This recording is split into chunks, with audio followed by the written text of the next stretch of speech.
Magandang umaga sa ating lahat. Sana safe tayo dito sa Dinagat Island, ano? Kasi ito yung umaga na darating na yung bagyo. Kaya nga ako guys, pumasok ako sa trabaho ko. Pinauwi ako kasi marami na daw nag-evacuate. 2,000 family na. So pinauwi ako sa amo namin para daw mag-evacuate ako. So ngayon, wala pa siyang hangin. Wala pang kahangin-hangin guys. So ito dito ako naglalakad dito sa may ni-repair din ng mga kalsada sa DP. Tagal na to guys. Hindi to repair. Ginawa talaga.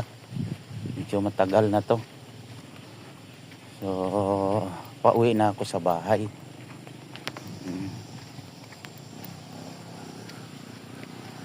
Pauwi na ako.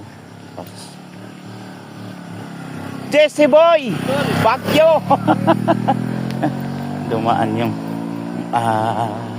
dati namin kapitbahay. So ito guys, hanggang dito na lang muna tayo, no? Kasi baka madulas ako kasi madulas yung wala pa siyang simento guys. So thank you for watching.